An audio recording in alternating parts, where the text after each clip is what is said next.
in Sapo rounded the day-long exercise. The collaborative project by the VSO with Taiwanese Embassy and NARI seeks to increase access to information technology and to build the user capacities of the agricultural extension workers and by extension the rural farmers. At present, over 30 agricultural extension workers are enjoying training relevant to their jobs. Louis Mendy, GRTS. George F. Gomez, the author of a handbook on the milestones registered in Gambian football, has briefed the local media on the literary work that is set to be launched on November 23rd. The Kumbademba has more on that. Football is no new thing to the Gambia, but this is said to be the first time for a Gambian author to write a book on the milestones of football in the Gambia. This development, according to the author George Gomez, got its inspiration he derived from the number of students and journalists who have been approaching and making inquiries on the history of Gambian football. The book, he said, could serve as a valuable reference material for Gambians and non-Gambians alike. George Gomez also told reporters that prospective players and the citizenry can learn from his work who our best players were, in addition to the challenges and opportunities in our football. Who started Supernova? These are the issues that we are talking about. When was the first international match played in the Gambia? None of you know about it. The book has covered it. Then we came to the time that Gambia started playing international football. Who were the originators? Who were the people that were motivating? Who were organizing for Gambia to play international? The first team that left the source of the Gambia to go and play an international match in Freetown, when was it? Who was playing? Who were there? Fortunately, right sitting with us was one veteran who played in that match, Mr. Pamamo Diso. The Executive Director, National Sports Council, Mamadou Max Jala, commended the writer for his foresight and implored writers to explore other sporting disciplines. In all the sporting disciplines, in wrestling in particular, people have to write books, because this book that Mr. Gomez have written can go a long way in educating and informing the entire Gambian people and the whole world at large, because we live in a modern technology whereby if this book can be put into the internet, the whole world can be able to read this book and know who were playing football and how football started in this country. So therefore, if we want to sustain the progress of Gambian sports, I think more other people should come forward and write books on their particular respective sporting disciplines. Veteran footballers like Ibu Diouf and Alaji Babasow, who graced the occasion, joined others to lavish praises on Gomez for being the first writer on the milestones of football in the Gambia.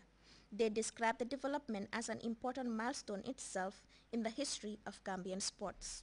I'm sure the book will be very useful, not only to the veterans, but also to the young ones, so that they'll be able to, to recall, to be able to remember so many things that had happened long before they were born. And as I said, the book is very educative. It's informative too. If you read it, you'll be able to, at the same time, understand how football developed in this country. It's very useful. Alaji Babasow, a veteran footballer who took time to delve on his heydays in Gambian football as he touched on the pivotal role played by the author in sports. Football enthusiasts and journalists at the event saw clarification during the briefing. The book will be launched on November 23rd. For GRTS News, I am Deko Madem. We'll go for a first break. We'll be back with news from outside Gambia. What's your AfriCell number? 773. What's your mobile number? 735. What's your AfriCell number? 746. What's your number? My number is 215. 2? You mean 72? No, it's 2, and I am AfriCell 2. AfriCell 2? Hey, hey! Yes, 2 is AfriCell 2. Hey, hey! AfriCell introduces the new AfriCell series, the number 2. Welcoming the number 2 to the AfriCell family. From now on, the AfriCell lines will not only start with the number 7, but also with the number 2. Get a new AfriCell SIM card now that starts with the number 2. So now I can get an AfriCell number that starts with the number 2? Yes. And when you receive a call from a number starting with the number 2, it's one of the new AfriCell lines calling you. My mobile number is 2 and... We are AfriCell 2! Come back. 67 people have been rescued while 9 others died when a 6-story shopping mall collapsed in the Ghanaian capital, Accra. The country's president, who is campaigning for the December 7th presidential race, had to abandon his scheduled duties to visit the site. Many people blame the collapse of the building ahead of its opening on the poor quality of work. We have details in the CFI report.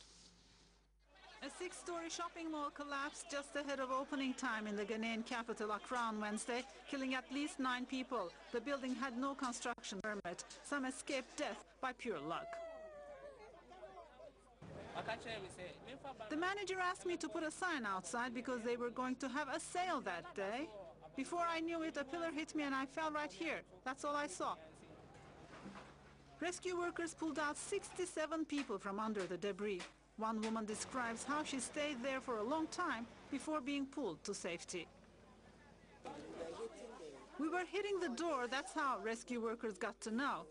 So immediately they opened the hole and I used my head to pass through. The Ghanaian president, who was campaigning for the December 7 elections, cancelled all scheduled events and came to the site of the disaster. The government was quick to question the building structure. Clearly we can see from the debris that construction was poorly done. And so I'm sure that there are definitely going to be investigations after this, but the priority now is to get the lights out. But then after that, the contractor who put up the site would have questions to answer. According to first investigations, the cement used did not conform to regulations. The number of people inside has not been determined, although police said some 50 employees had already arrived when the mall collapsed. Senegalese Prime Minister Abdoul Mbaye has denied widespread accusations that former Chadian leader Hissène Habré had deposited laundered money in Senegalese banks. The former Chadian president has been in exile in Senegal for almost 20 years. We have details in that press conference by the Senegalese premier, who is a former bank director. Senegalese Prime Minister Abdoul Mbaye gave his first press conference since his nomination 7 months ago. Surrounded by his government, he took questions from journalists. Mbaye categorically denied accusations that former Chadian President Hissène Habré had deposited laundered money into a Senegalese bank. Habré has lived in exile in Senegal for 20 years. I was only a banker looking for a place to deposit money in 1990, and the banking company of West Africa was in a terrible state. Why shouldn't I accept this money that apparently had nothing wrong with it? The Senegalese and foreign press have recently suggested that Prime Minister Mbaye, a former bank director, played a role in opening an account for the ex-Chadian president when Habré arrived in Senegal in 1990. This money was exchanged at the Central Bank of the West African states. Have you ever heard of money being laundered by going through a central bank? The money was deposited in several different Senegalese banks, apparently with the authorities' consent. The amount has not yet been revealed.